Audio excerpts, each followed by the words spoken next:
മൻ ജഹദ സിറാത്ത ഫഹുവ കാഫിറുൻ, ഒരാൾ സിറാത്ത് പാലത്തെ നിഷേധിച്ചവൻ കാഫിർ. ഇതൊന്നുമില്ലാതെ പടച്ചവൻ കോടതിയിൽ നമുക്ക് പുറത്തിടാൻ തീരുമാനിച്ചപ്പോഴും കരയേണ്ടി വരും. ഇങ്ങനത്തെ ഒരു പടച്ചവനെ ആരാധിക്കാൻ സ്വർഗത്തിന് കഴിഞ്ഞില്ലല്ലോ, ദുന്യാവിന് കഴിഞ്ഞില്ലല്ലോ, അതൊരു വേദനയില്ലേ? 30 നോമ്പും നോറ്റു ഖുർആന് മോദിയെ ഖത്തം തീർത്ത ഒരു പെണ്ണ് ശവ്വാൽ മാസത്തിൽ കാഫിറായി.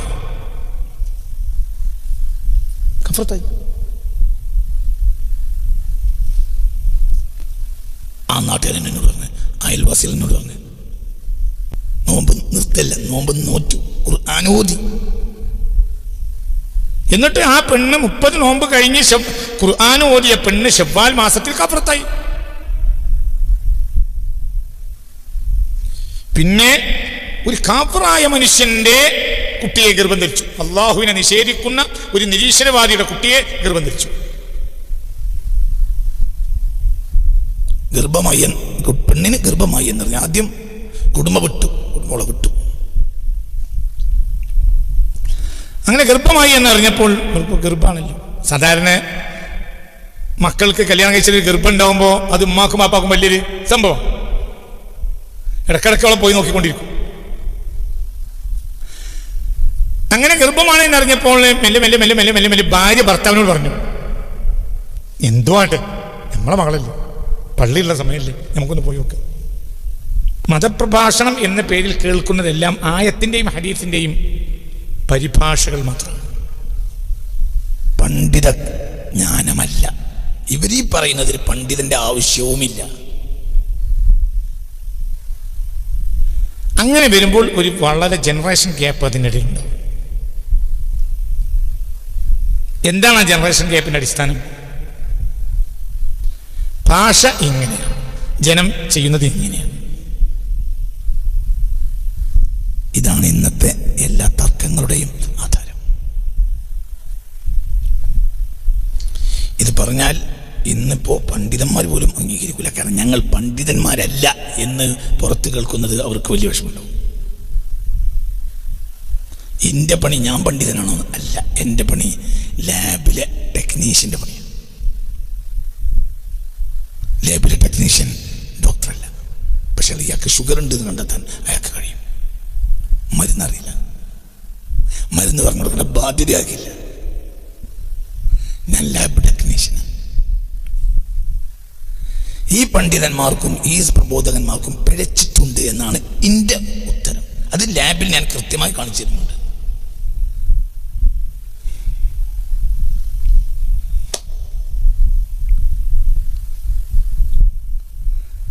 ഞാൻ ഡോക്ടറല്ല, എനിക്ക് മരുന്ന് എഴുതേണ്ട ആവശ്യമില്ല. പക്ഷെ നിങ്ങൾക്ക് പ്രഷറിനാണ് 1.5 കൊല്ലം 2.5 കൊല്ലമായി ഡോക്ടർ നിങ്ങൾക്ക് മരുന്ന് തരുന്നത്. ഞാൻ പറയുന്നത് നിങ്ങൾക്ക് പ്രഷറില്ല എന്നാണ്. നിങ്ങൾക്ക് പ്രഷറില്ല, നിങ്ങൾക്ക് ഷുഗറാണ്. അതിൻ്റെ മരുന്ന് എനിക്കറിയില്ല, അതാരോട് ചോദിക്കും.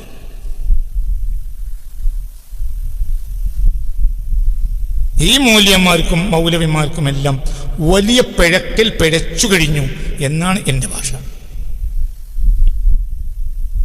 അതിന്നത് ഇന്നതെന്നൊന്നുമില്ല, അത് ഏകദേശം ഒന്ന് തന്നെയാണ്. പിന്നെ ഞാൻ മാറി മറിഞ്ഞും പറയും ചിലപ്പോൾ. അതൊക്കെ ഇനി എൻ്റെ ജീവനെ പേടിച്ചിട്ട് മാത്രമാണ്. മഹ്ദിമാമ വന്നാൽ ഞാൻ ആരാണെന്ന് നിങ്ങൾക്ക് മനസ്സിലാവും. ഞാൻ ആളായിട്ടല്ല, ലാബിൽ കണ്ടെത്തി മുഴുവനും കൂടി ചിലപ്പോൾ പറയാൻ പറ്റില്ല. മഹ്ദിമാമ വന്നാൽ നിർഭയത്തുണ്ടാവും. അപ്പം നിങ്ങൾ പ്രധാനമന്ത്രിയാണ്, ഞാൻ നിങ്ങൾക്ക് അനുസരിച്ച് പറയും.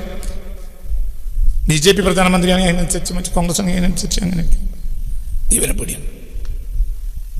പക്ഷെ ഒരു കാര്യം ഉറപ്പാണ്, പിഴച്ചു കഴിഞ്ഞിട്ടുണ്ട്. അതാർക്ക് ആർക്കും, സുന്നികൾക്ക് പോലും മതത്തിൻ്റെ ആഴം നഷ്ടപ്പെട്ടു പോയി. അതിനെ തിരിച്ചെടുക്കാനോട് കഴിയില്ല, ഒരിക്കലും കഴിയില്ല. മഹ്ദി ഇമാമിൽ വളരെ വലിയൊരു ചേഞ്ച് വന്നാലല്ലാതെ ഒരിക്കലും ഒരു മുസ്ലിയാർക്ക് ഒരു തങ്ങൾക്കോ ഇനി ഈ ഭൂമി നോക്കാൻ കഴിയില്ല. ഒരിക്കലും കഴിയില്ല, മൗട്ടിയാണ്.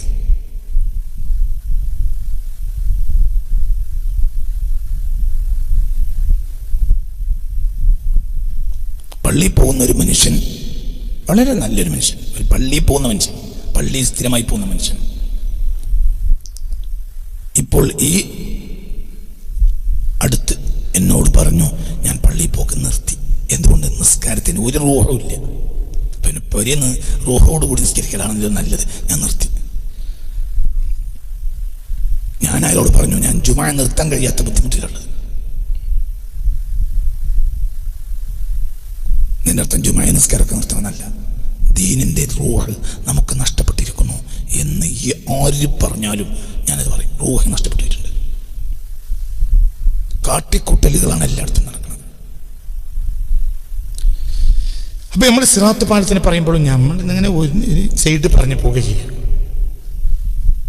എല്ലാത്തിലും എല്ലാം ഉണ്ട്.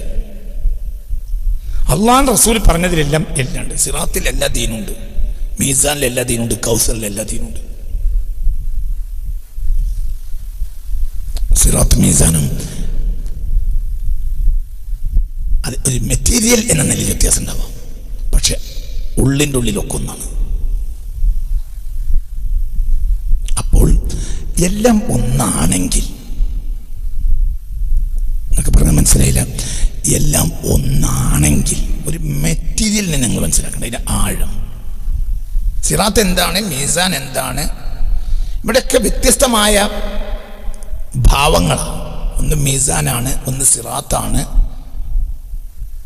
ഒന്ന് ജഹന്നമാണ്. ഇങ്ങനെയൊക്കെ വ്യത്യസ്തമാണ്, പറഞ്ഞു കേൾക്കുമ്പോൾ വ്യത്യസ്തമാണ്.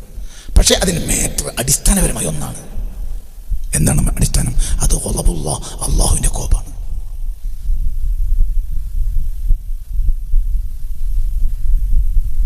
എന്നൊക്കെ പറഞ്ഞത് മനസ്സിലായില്ലേ?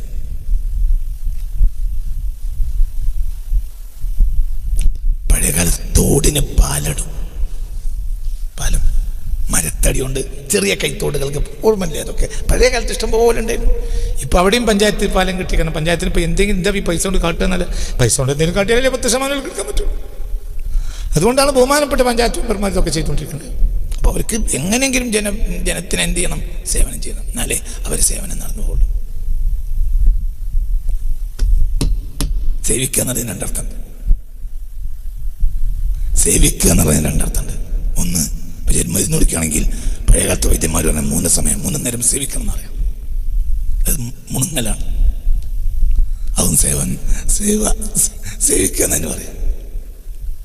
അപ്പോൾ നമ്മളെ ഈ പഞ്ചായത്ത് മെമ്പർമാർ അവരും എന്ത് പാലം കിട്ടിയിട്ടുണ്ട്. പണ്ടത്തെ കാലത്ത് എല്ലായിടത്തും കൈത്തോടുകൾക്കും തോടുകൾക്കും മരത്തടി പാലങ്ങളാണ്.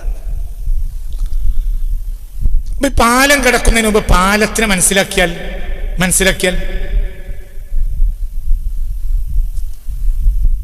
ചിലപ്പോൾ പാലം എന്തായിരിക്കും? ചിലപ്പോൾ പാലം ഒരു അത്യാവശ്യം വണ്ണം വലിപ്പമുള്ള ഒരു പ്ലാവിൻ്റെ തടിയിരിക്കും, ചിലപ്പോൾ കവുങ്ങിൻ്റെ അടിയിരിക്കും, ചിലപ്പോൾ വെണ്ടയൊക്കെ ആയിരിക്കും. ഇതിന് 3 അവസ്ഥയുള്ളത്. പ്ലാവിൻ്റെ തടിയാണ് എങ്കിൽ ഒരു ബാലൻസ് ഉണ്ടായാൽ മതി, വലിയ ശ്രദ്ധയൊന്നും വേണ്ട, നടന്നു പോകണം.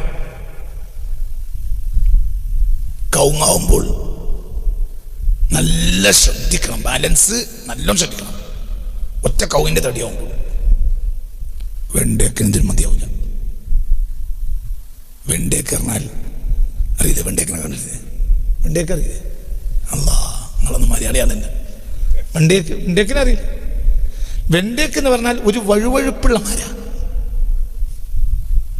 അതിന് ഒരു മുരിമുരിപ്പും ഇല്ല.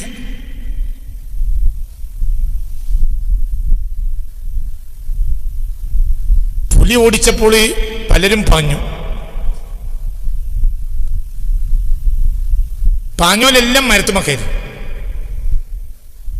മരത്തുമ്മ കയറിയപ്പോൾ ഒന്നും കുഴപ്പമില്ല, രക്ഷപ്പെട്ടു. ആന ഓടിച്ചപ്പോൾ, പുലിയല്ല ആന ഓടിച്ചു, രക്ഷപ്പെട്ടു. ഒരുത്തൻ കയറിയത് വെണ്ടേക്കുമല്ല. വെണ്ടേക്കുമ്മ എത്ര ദൂരത്തെത്തിയാലും നിർഭയത്തുണ്ടാവില്ല. നേരെ മേലക്ക് എത്തിയതാ, പക്ഷേ 1 സെക്കൻഡ് ഇടും. അപ്പൊ ബാക്കിയുള്ളവർ പറഞ്ഞു, ചതിച്ചത് പുലിയല്ല, വെണ്ടേക്കാണ്. മനസ്സിലായില്ല? ചതിച്ചത് ആനയല്ല, ആരാണ്? വെണ്ടേക്ക ചതിച്ചത്. കാരണം വെണ്ടേക്കുമ്പോ ഒരിക്കലും മുരിമുരിപ്പുണ്ടാവില്ല. ഏത് ചുള്ളിലെത്തിയാലും നിർഭയത്തുണ്ടാവില്ല, ടിം കുഞ്ഞു. മെറ്റീരിയലിന് മനസ്സിലാക്കണം. സിറാത്ത് പാലാണെങ്കിലും മീസാനാണെങ്കിലും ജഹന്നമ് തന്നെയാണെങ്കിലും അതിൻ്റെ കൗൾ, ആ മെറ്റീരിയൽ എന്ന് പറഞ്ഞാൽ അള്ളാന്റെ കോപ്പാണ്. അള്ളാഹു കാത്തിരക്ഷിക്കട്ടെ. അത് ജീവിതത്തിൽ ഒഴിവാക്കാൻ കഴിഞ്ഞാൽ നിനക്കിതൊക്കെ കൗതുകം.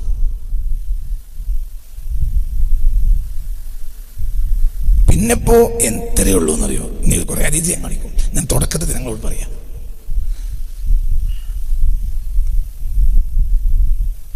ഒറിജിനൽ ഇക്കാമയല്ല, ഷർഫിയെന്ന് വേറൊരാളെ തലവെട്ടി ഇക്കാമ നമ്മളെ ഫോട്ടോ അതിൽ കയറ്റിയതാണെങ്കിൽ പറയും 999 വണ്ടി പോലീസ് പിടിക്കും. സൗദിയിലെ പിടിച്ചു കഴിഞ്ഞാൽ അപ്പൊ തന്നെ 2 അടി തടിക്കും.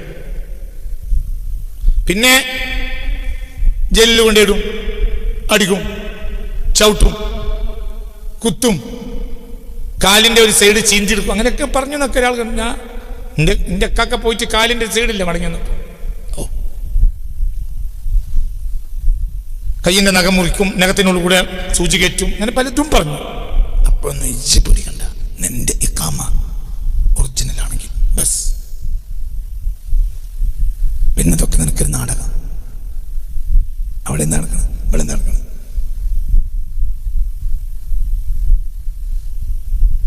അപ്പൊ നമ്മൾ എന്ത് വിചാരണ്ട, ഇതിലൊക്കെ ഒരുപാട് ഹദീസുകളുണ്ട്. ഹദീസുകളൊക്കെ സത്യ, നബി പറഞ്ഞൊക്കെ സത്യ. നമ്മൾ അള്ളാന്റെ പൊരുത്തം സമ്പാദിച്ചിട്ടുണ്ടെങ്കിൽ ഇതൊക്കെ നമുക്കൊരു നാടകം. അള്ളാന്റെ പൊരുത്തം സമ്പാദിച്ചിട്ടില്ലെങ്കിൽ സിറാത്ത് മറ്റതൊന്നും അല്ല. ഇനി വേറെ എന്താണെങ്കിലും അതിലും നിർഭയത്തല്ല, എന്തിലും ആകാം. താടി മലക്കൾക്ക് വിട്ടുകൊടുത്തു, ആകാശഭൂമികൾക്കിടയിൽ ചിലപ്പോൾ ഒരു കെട്ടി തൂക്കും, അങ്ങനെയാകാം. അള്ളാഹു ആയാലും അവിടെ ചെന്ന് വേറെ ചില ശിക്ഷകളുണ്ട്. അപ്പം മലക്കിനോട് ചോദിക്കാൻ പറ്റുമോ, ഇതൊന്നും നമ്മളെ കിതാബിലുണ്ടായിരുന്നില്ലല്ലോ? അപ്പോൾ അവർ പറയും കിതാബിൽ കുറച്ച് സാമ്പിൾസ് മാത്രമേ അയച്ചിട്ടുള്ളൂ. ഉള്ളിലേക്ക് കൊക്കട്ടിട്ട് നിന്റെ ദിബറിലൂടെ കൊക്കട്ടിട്ട് നിന്റെ കുടലിങ്ങോട്ട് വലിക്കും. അങ്ങനെ ഉണ്ടായിരുന്നു. അത് തുടങ്ങി മലക്ക്. അപ്പം മലക്കിനോട് ചോദിക്കാൻ പറ്റുമോ, ഇതൊന്നും നമ്മളെ കിതാബിലില്ലല്ലോ? കിതാബിൽ ഞങ്ങൾ 10% സാമ്പിൾ വിട്ടതാ, 90% ഇവിടെ വന്നിട്ട് കാണുള്ളൂ. അപ്പം എന്താ പറയാ അത് നടക്കൂലെന്നും അവിടെ CIT ഉണ്ടാക്കി യുദ്ധം ചെയ്യാൻ പറ്റും. സർവ്വരാജ്യത്തൊഴിലാളികളെ നരകത്തിലുള്ള ആളുകളൊക്കെ സംഘടിക്കും. ഇതിനെതിരെ ഭീകരതക്കെതിരെ നമുക്ക് നിയമം ഉണ്ടാക്കാൻ പറ്റുമോ? ഇല്ലല്ലോ. ലിമനിൽ മുൽക്കുൽ യൗം ലില്ലാഹിൽ വാഹിദിൽ ഖഹാർ. അത്രയേ ഉള്ളൂ. അത്ര പറയേണ്ടതേ ഉള്ളൂ. പലർക്കും പലതനുണ്ട്. ഭാര്യയും ഭർത്താവും കൂടി തെറ്റിയാൽ ചില ആളുകൾ ഓളാങ്ങളെ അളിയനെ വിളിച്ചിട്ട് കൊണ്ടേക്കോന്ന് പറയും. ചില ആളുകൾ അവളെ വീട്ടിൽ കൊണ്ടാക്കി പോരും. ചില ആളുകൾ വീട്ടിൻ്റെ പഠിക്കൽ മോട്ടോർ സൈക്കിൾ നിർത്തിയിട്ട് നിരപ്പര തന്നെയാണ് ഇറങ്ങിക്കോന്നും പറയും. ചില ആളുകൾ രണ്ടാളും കൂടി വക്കീലിൻ്റെ അടുത്ത് പോയിട്ട് അങ്ങോട്ടും ഇങ്ങോട്ടും പരസ്പരം പിരിയാൻ ഒപ്പിട്ടിട്ട് നീ വണ്ടി വിട്, ഓട്ടോറിക്ഷൻ്റെ പൈസ താ പോയിക്കോന്ന് പറയും. എന്താണെങ്കിലും മൊത്തത്തിൽ ഇപ്പം എന്ത് വന്ന് പറയേ, എന്താണ് മൊത്തത്തിൽ വന്നത്? പിരിഞ്ഞു. അത് മെർസിഡീസിൽ കൊണ്ടയാക്കിയാലും മോട്ടോർ സൈക്കിൾ കൊണ്ടയാക്കിയാലും ഓട്ടോറിക്ഷയ്ക്ക് പൈസ കൊടുത്ത് കയറ്റി വിട്ടാലും എന്തായി പറയാ? എന്തായി? പിരിഞ്ഞു. ഇത്രയല്ലേ ഉള്ളൂ. തമ്മിൽ പിരിഞ്ഞപ്പോൾ മെർസിഡീസിൻ്റെ എന്താ കാര്യം? തമ്മിൽ കൂടിയപ്പോൾ ഓട്ടോറിക്ഷയിലാണ് പുതിയ തന്നെ കൊണ്ടായത്. അതിലെന്താ നഷ്ടം?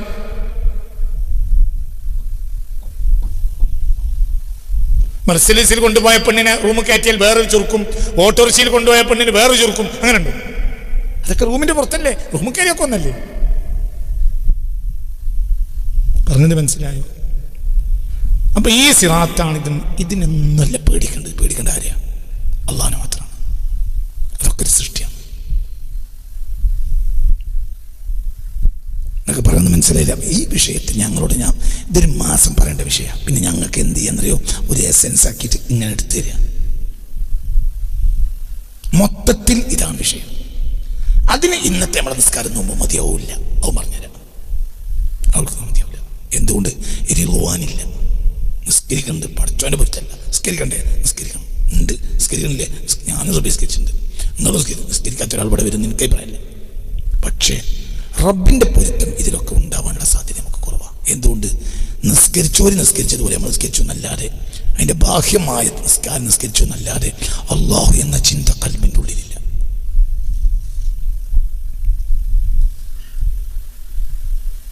അതാണ് വിഷയം.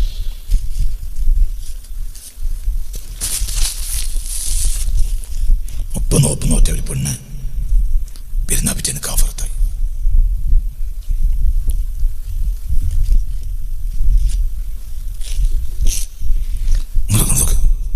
നോമ്പും നോറ്റ ഒരു പെണ്ണ് കോഴിക്കോട് ജില്ലയിൽ അടുത്ത കാലത്ത്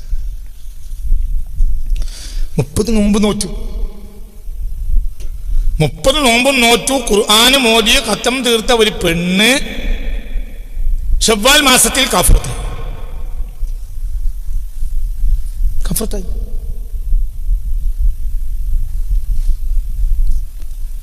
ആ നാട്ടുകാരൻ എന്നോട് പറഞ്ഞു, അയൽവാസികൾ എന്നോട് പറഞ്ഞു,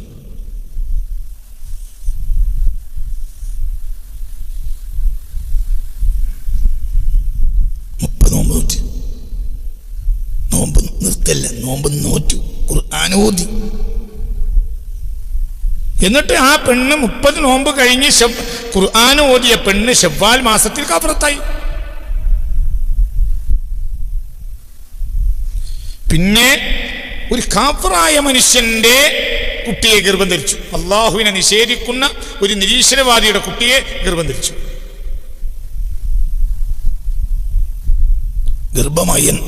പെണ്ണിന് ഗർഭമായി എന്ന് പറഞ്ഞാൽ ആദ്യം കുടുംബം വിട്ടു. അങ്ങനെ ഗർഭമായി എന്നറിഞ്ഞപ്പോൾ ഗർഭമാണല്ലോ. സാധാരണ മക്കൾക്ക് കല്യാണം കഴിച്ചൊരു ഗർഭം ഉണ്ടാവുമ്പോൾ അത് ഉമ്മാക്കും പാപ്പാക്കും വലിയൊരു സംഭവം. ഇടക്കിടക്ക് അവളെ പോയി നോക്കിക്കൊണ്ടിരിക്കും. അങ്ങനെ ഗർഭമാണ് എന്നറിഞ്ഞപ്പോൾ മെല്ലെ ഭാര്യ ഭർത്താവിനോട് പറഞ്ഞു, എന്തോ ആട്ടെ, നമ്മളെ മകളല്ലേ, പള്ളിയുള്ള സമയമല്ലേ, നമുക്കൊന്ന് പോയി നോക്ക്. അങ്ങനെ അവർ രണ്ടാളും കോഴിക്കോട്ടങ്ങാടിയിൽ നിന്ന് അരുവിയും കെട്ടൊക്കെ വാങ്ങി വേറെ ജില്ലയിലാണ്, അവിടെ പോയി അരുവിയും കെട്ടൊക്കെ കൊണ്ടു കൊടുത്തു പോന്നു. ആര്? ബാപ്പ. അപ്പോൾ വേഗം പോകുന്നത് വൈകുന്നേരത്തെ മജ്ലിസിനൂർ മുടങ്ങാതിരിക്കാൻ വേണ്ടി വണ്ടിയതായിരിക്കും. ചിലപ്പോൾ മകൾ പറഞ്ഞിട്ടുണ്ടാവും, അപ്പോൾ നാളെ പോയാൽ പോലെ അല്ല, ഒന്ന് പള്ളിയിൽ പരിപാടി ഉണ്ട്, അങ്ങനെ പറഞ്ഞിട്ടുണ്ടാവും. സപ്പോസ് ഇതാണ് ഇന്ന് മൊത്തത്തിൽ ദീൻ. അള്ളാഹു നമ്മളെ കാത്തിരക്ഷിക്കട്ടെ. അങ്ങനത്തെ നമുക്ക് അള്ളാഹിന് പൊരുത്തം കിട്ടാൻ സാധ്യത കുറവാണ്. അതാണ് നമ്മൾ മനസ്സിലാക്കേണ്ടത്. ഒന്നിന് പൊലിക്കണ്ട. ഞാൻ സിറാത്ത് പാലത്തിനെ ഒന്ന് പരിചയപ്പെടുത്ത ഒരു ആവറേജ്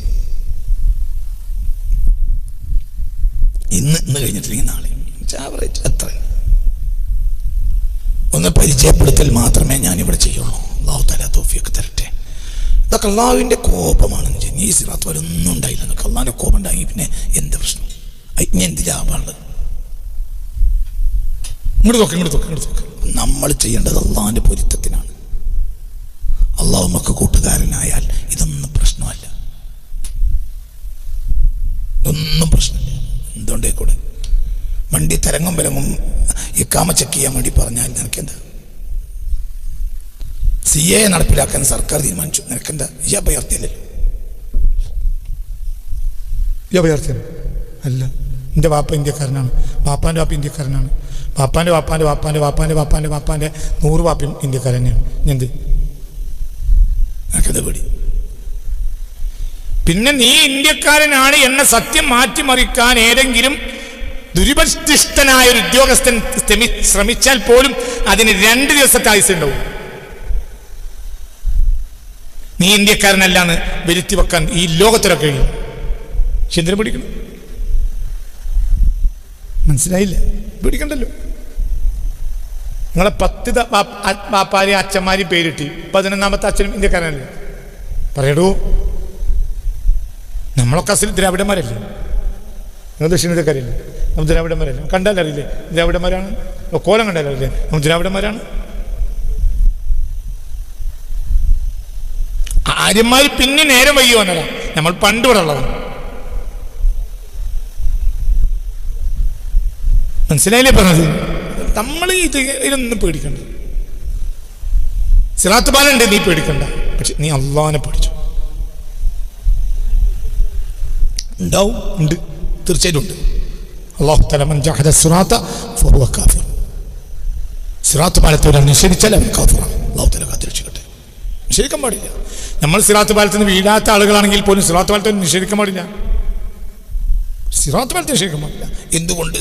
അത് പുണ്യ റസൂൽ അതിന് മാത്രം ഹദീസുകൾ പറഞ്ഞിട്ടുള്ള വിഷയത്തിൽ. മൻ ജഹദ സിറാത്ത ഫഹുവ കാഫിർ. ഒരാൾ സിറാത്ത് പാലത്തെ നിഷേധിച്ച അവൻ കാഫിർ.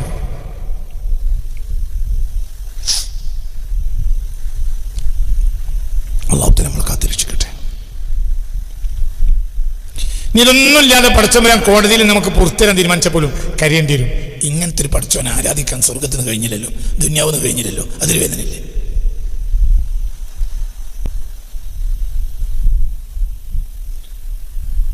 മനസ്സിലായില്ലേ പറഞ്ഞത്? ഒരു കുരങ്ങനായിട്ടാണ് ഭർത്താവിനെ മനസ്സിലാക്കിയത്. അയാളെ എടുത്തുചാട്ടം, അയാളെ പെട്ടെന്നുള്ള മുൻകോപ്പം, ഇതൊക്കെ കാരണമായി കെട്ടിക്കൊണ്ടുവന്ന അന്ന് തന്നെ ഭർത്താവിനെ മനസ്സിലാക്കിയത് ഭർത്താവിനെ ഒരു കുരങ്ങനായിട്ടാണ്. അതുകൊണ്ട് അവരുടെ കിടപ്പറ പോലും സന്തോഷകരമായിരുന്നില്ല.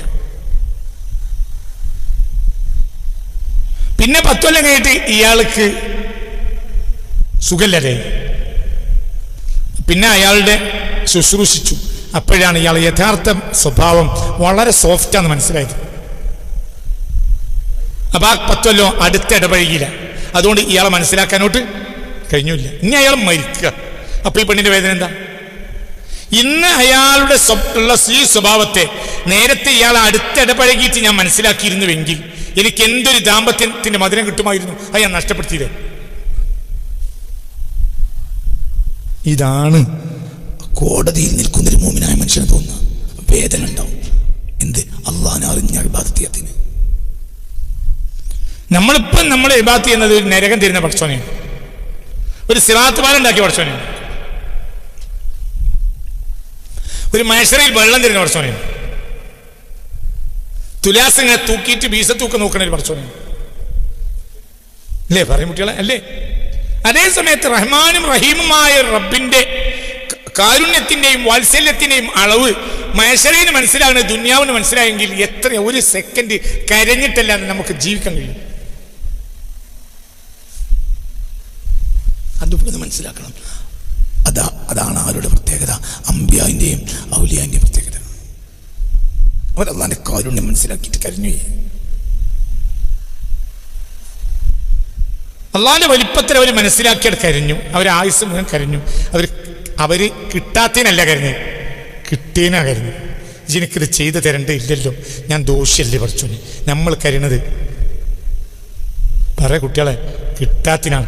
അള്ളാഹുവിന്റെ ഔലിയാക്കന്മാർ കരഞ്ഞത് കിട്ടീനാണ്. എന്താ വ്യത്യാസം? കിട്ടിയതിന് കരയാത്ത കരത്തോളം മുമ്പിനാവൂല.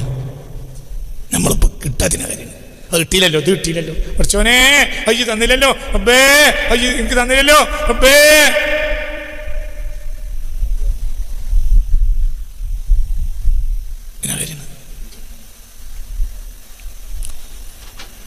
വളരെ നമ്മൾ ചിന്തിക്കണം, വളരെ ചിന്തിക്കണം. പിന്നെ നമ്മൾ ഒന്നിൻ്റെ വില അറിഞ്ഞില്ല. ഇന്നലെ വൈകുന്നേരം നോമ്പ് തുറന്നിട്ട് ഏഷ്യാൻ്റെ ബാങ്ക് കൊടുക്കുന്ന മുമ്പ് ഒരാൾ എന്നെ വിജയവാഡക്ക് പരിസരത്തുള്ള ഒരു ഗ്രാമത്തിൽ നിന്ന് വിളിച്ചിരുന്നു. ഒരു മലയാളി.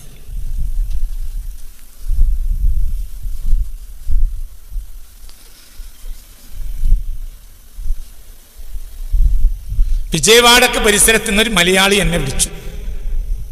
കേരളത്തിൽ മലയാള മലപ്പുറം ജില്ലയിലുള്ള ഒരാളാണ്. ഇപ്പം അവിടെ സെറ്റിൽമെൻറ്റ് ആയി. എവിടെ? വിജയവാഡിൻ്റെ അടുത്ത് ഒരു പട്ടണത്തിൽ. പേര് പറഞ്ഞിരുന്നു, വന്നിരുന്നു. ഇപ്പം കണ്ട് ഓർമ്മയില്ല ഏകദേശം. അപ്പോൾ അയാൾ എന്തേ നിങ്ങൾ വിജയവാഡ എത്തിയത്? ഞാൻ കളിച്ചു. അള്ളാഹ്ക്ക് ഇഷ്ടമില്ലാത്ത എല്ലാ പണിയെടുത്തു. അപ്പൊ നാട്ടുകാർ വെറുത്തു. അപ്പൊ എനിക്ക് നാട്ടിൽ പെണ്ണും കിട്ടാതെയായി, ജീവിക്കാനും കഴിയാതെയായി. അങ്ങനെ നാട് വിട്ടു. ഇപ്പൊ 5 നിസ്കാരമുണ്ട്. അവിടെ ഭാര്യയുണ്ട് എന്നോട് ഇത്രത്തോളം ഇയാൾ മോശമാണെന്ന് ഒരറിയില്ല, അതുകൊണ്ട് പെണ്ണ് കൊടുത്തു. ഈ പെണ്ണിനെ അയാൾ 1000 നാവുകൊണ്ടാ പറയുന്നത്. എന്തുകൊണ്ട്? ഇത് കിട്ടാതെ കിട്ടിയ മുതലാണ്.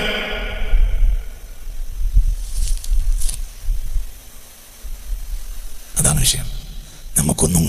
നമുക്ക് കിട്ടാത്തതിൽ നമുക്ക് വേദന തോന്നുന്നത് കിട്ടിയത് തന്നെ കിട്ടാതെ കിട്ടിയതെന്ന് മനസ്സിലാക്കാത്തത് കൊണ്ടാണ്. അയാള് ജ്യോതിസ്കാരം ഇപ്പം എല്ലാ ദീനുള്ള ആളാണ്. അവിടെ ഒരു ദീനി പ്രവർത്തനത്തിന് നിങ്ങളൊന്ന് വരി എന്ന് പറഞ്ഞിട്ടുണ്ട്. ആയിക്കോട്ടെ, ഞാൻ വരാമെന്ന് പറഞ്ഞു. ഇന്നലെ വിളിച്ചൊരു സംഭവം പറഞ്ഞു. അയാൾ നമ്മളെ സ്ഥിരം ക്ലാസ് കേൾക്കുന്ന ആളാണ്, ഇന്നത്തെ ക്ലാസ് കേൾക്കുന്നത് വിജയവാഡ അടുത്ത്. അപ്പോൾ ഞങ്ങൾക്ക് അയാളോട് ചോദിച്ചു, നിങ്ങൾക്ക് ആന്ധ്രഭാഷ അറിയാം? തെലുങ്കൊക്കെ നല്ലോണം, പച്ചവെള്ളം പോലെ അറിയും. ഭാര്യ ഇയാളെ കുടിച്ചു, അതുകൊണ്ട് ഓൾക്ക് മലയാളം അറിയും. ഇയാളെ സ്നേഹം ഉണ്ടാവുമ്പോൾ പിന്നെ ഒക്കെ മലയാളം അറിയും. നല്ല ഇയാളെ ഒഴിവാക്കിയിട്ട് വേറെ ആന്ധ്രക്കാരൻ തന്നെ കിട്ടിയെങ്കിൽ മതിയായിരുന്നു എന്ന്. ഒന്നാം ദിവസം തന്നെ മോണ്ടെങ്കിൽ ഓള് 10 കൊല്ലം കഴിഞ്ഞാലും ചില ആളുകൾ അറബി പഠിക്കൂല. പിന്നെ അറബി ഇങ്ങോട്ട് മലയാളം പഠിക്കേണ്ടി വരും. മനസ്സിലായില്ല. ആമിൽ ഏതായാലും അറബി പഠിച്ചില്ല. അപ്പൊ അർബാബ് എന്തായി? മലയാളം പഠിച്ചു. ചെയ്താൽ നന്നാണ്, ഞാൻ നന്നത്. മനസ്സിലായി? നമ്മളെ പ്രശ്നം അതാണ്. നമുക്ക് കിട്ടിയത് നമ്മൾ അവകാശം, കിട്ടാത്തത് പടച്ചവന്റെ മോശത്തരം നമ്മൾ മനസ്സിലാക്കണം. നിസ്കരിക്കണം നമ്മളൊരു അങ്ങനെ മനസ്സിലാക്കണം. മനസ്സിലാണ്ട് പറഞ്ഞത് നമുക്കൊരു അവകാശവും ഇല്ല. ലാ ഹൗല വലാ ഖുവത ഇല്ലാ ബില്ലാ. സ്വർഗം നിന്റെ ഔദാര്യം, നരകം എൻ്റെ പേടി. പക്ഷെ ജിന്ന് ശിക്ഷിക്കൂല, നിന്റെ വിശ്വാസം. അള്ളാഹുവിന് ഭയങ്കര ഇഷ്ടമാണ്. അള്ളാഹു സ്വർഗം പോയിട്ട് ഇപ്പൊ തന്നെ സ്വർഗം തരുന്നതാണ് ഉറപ്പാണ്. ഇപ്പോൾ തന്നെ ഞാൻ അനുഭവിക്കുന്നത് സ്വർഗമാണ് എന്ന് അടിമക്കുറപ്പുണ്ട്.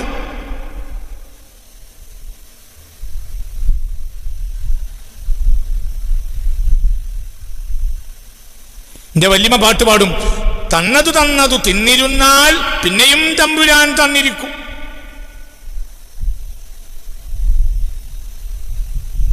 സാധനം നല്ല അതിർപ്പുള്ള എന്തെങ്കിലും സാധനം അക്കാലത്ത് ശർക്കര കൊണ്ട് മത്തനിലിട്ടിട്ട് ശർക്കര മത്തൻ ഉണ്ടാക്കും.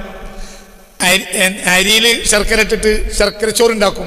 അപ്പൊ അത് നമ്മക്കൊരോ കുറെ കുട്ടികളുണ്ട് പരിയിൽ, തറവാട്ട് വരേണ്ട കാര്യം പറഞ്ഞു.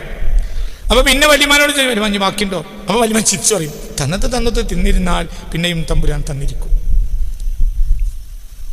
കിട്ടിയത് മതി, നിർത്തിക്കളാം. നീ കിട്ടും. എന്നിത് തമ്പുരാനാണ് തരുന്നത് എന്ന് വിശ്വാസം ഉണ്ടാവും. തന്നത് തമ്പുരാനാണെന്ന് വിശ്വാസമില്ല. തരേണ്ടത് തമ്പുരാനും അത് തരാത്തത് അവന്റെ മോശത്തിലാണെന്നാണ് വിശ്വാസം. തന്നത് നമ്മൾ കഠിനാഞ്ജലിയിൽ വാങ്ങിയതാണ്.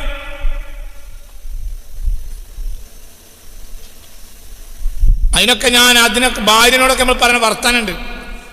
അതൊക്കെ ആയി കിട്ടിയപ്പോഴത്തേന് ഞാൻ നയിച്ച നായിപ്പെത്ര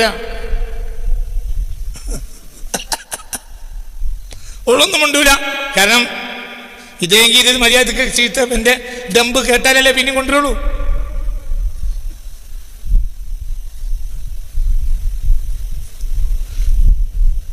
കിട്ടിയത് നമ്മൾ നയിച്ചുണ്ടാക്കിയത്, കിട്ടാനുള്ളതോ പഠിച്ചോണ്ട് എന്റെ അകത്ത് അത് കിട്ടിയാലോ അത് നമ്മൾ നയിച്ചുണ്ടാക്കിയത്.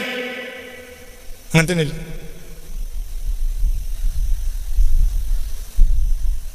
കിട്ടിക്കഴിഞ്ഞാല് നമ്മൾ നയിച്ചുണ്ടാക്കിയത്. ഇപ്പൊ സക്കാത്ത് കിട്ടേണ്ട ഒരാൾ ഇപ്പൊ എന്താ വിചാരിക്കണത്? റബ്ബേ കൊല്ലത്തെ സക്കാത്ത് കിട്ടണേ, അവസാനത്തെ 10ലേക്ക് കിടക്കാൻ പോവുകയാണ്. എല്ലാവരും കയ്യിൽ പോയി മോലാൽമാരുടെ കയ്യിലൊക്കെ പൈസ എത്തണേ, സക്കാത്ത് കിട്ടണേ. കിട്ടിയാൽ അത് റബ്ബിന്റെ ഔദാര്യാന്നല്ല, മുപ്പരവകാശമാണ്. കഴിഞ്ഞ കൊല്ലം സക്കാത്ത് അന്ന് ഒരാൾ ഇക്കൊല്ലം സക്കാത്ത് തരുന്നില്ലെങ്കിലോ, പെരുന്നാളിന്റെ ഒന്നും അസ്സലാമു അലൈക്കും എന്ന് പറഞ്ഞാൽ അന്നൊരു അരസലാം അന്നും പറയും. എന്തുകൊണ്ട്? ഇന്നും ചാൻസ് ഉണ്ട്, ചിലപ്പോൾ ഇന്നും തരാം. ശവ്വാൽ വെള്ളിയാഴ്ചയാണെങ്കിലോ മൂളെല്ലാം ബാധിക്ക് തിരിയണോ അനക്കൊക്കെ സലാം മടക്കിട്ട് എന്താ കാര്യം?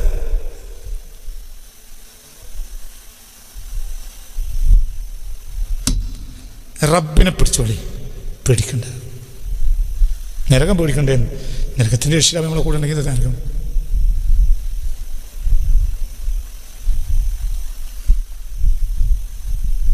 ഇവിടെ പോലീസ് നായനെ പേടിക്കേണ്ടത് ആരാണ്? കുറ്റവാളിയല്ലേ? പോലീസ് നായയുടെ കൈയും പിടിച്ച് നടക്കുന്ന, അതിന്റെ ബെൽറ്റിന് ഇട്ട് നടക്കുന്ന പട്ടാള ഓഫീസർ നിന്നെ കാണുമ്പോൾ സല്യൂട്ട് ചെയ്യുകയാണെങ്കിൽ ഇജ്ജ് പോലീസ് തന്നെ പേടിക്കണം.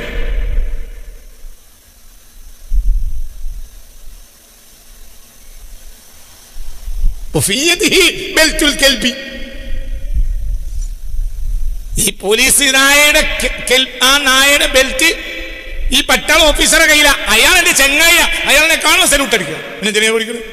പോലീസ് നായി ഭൂമിയാകത്തുള്ള നായൊക്കെ പോലീസ് നായ നിനക്ക് കൊടുക്കണം.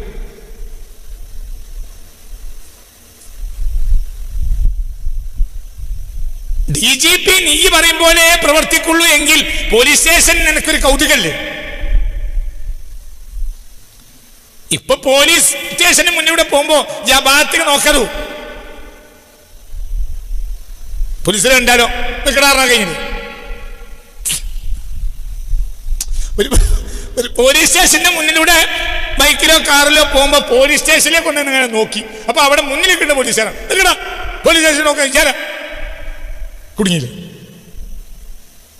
എന്റെ ചെങ്ങായി ആണ് DGP എങ്കിലോ അയാളുടെ ഇന്റിമേറ്റ് പ്രശ്നം, അയാള് ഭാര്യന്റെ ആങ്ങളെ. ഭാര്യന്റെ ആങ്ങളെ കുറച്ചുകൂടി പരിഗണന, ആ അളിയനെ കുറച്ചുകൂടി പരിഗണന കൂടും. പെങ്ങളെ ഭർത്താവിനേക്കാൾ കൂടും. മറ്റേ കൊടുത്തളിയാണ് കൊണ്ടാളി. പെണ്ണുങ്ങൾ സമരം പ്രഖ്യാപിച്ച കഴിഞ്ഞു. നിന്റെ ഭാര്യയുടെ മനസ്സിലായില്ലേ? അയാളുടെ ഭാര്യയുടെ ആങ്ങളെയാണ് ഈ അളിയനാണ്. ഈ പറഞ്ഞാലാണ് കേൾക്കേണ്ടി വരും. നീ പെണ്ണുങ്ങളെ പോവും എങ്കിൽ ഈ പോലീസ് സ്റ്റേഷന്റെ മുന്നൂടെ പോകുമ്പോ എന്താ ചെയ്യാ? പോലീസുകാർ വെറുതെ വീഡിയോ വെച്ചിരിക്കണോ? ഇത് സൂക്ഷിച്ചു നോക്കി പോവും. എന്നെ പോലീസുകാർക്ക് അറിയാത്ത DGPന്റെ അളിയനാണ്, ആ ഭാഗത്തേക്ക് തിരിഞ്ഞു നോക്കൂല. എന്നെ രാത്രി ഈ പോണ വണ്ടി പോലീസുകാർ തടഞ്ഞ് ചെക്ക് ചെയ്യാണ് എന്നെയാണ് കണ്ടെങ്കിൽ സോറി. എന്തുകൊണ്ട്? ഇത് DGPന്റെ അളിയനാണ്. എങ്ങാൻ ഇയാളെ റോട്ടിലിട്ടാൽ നേരം ഇയാൾ DGP വിളിക്കും. എന്നുവെച്ചാൽ നമ്മളെ കയറ്റം പോയി, നമ്മളെന്നും ഈ കോൺസ്റ്റബിളായി നടക്കേണ്ടി വരും. അള്ളാഹു നിന്റെ കൂട്ടുകാരനാണെങ്കിൽ എന്ത് സിറാത്ത് പോലാണ്.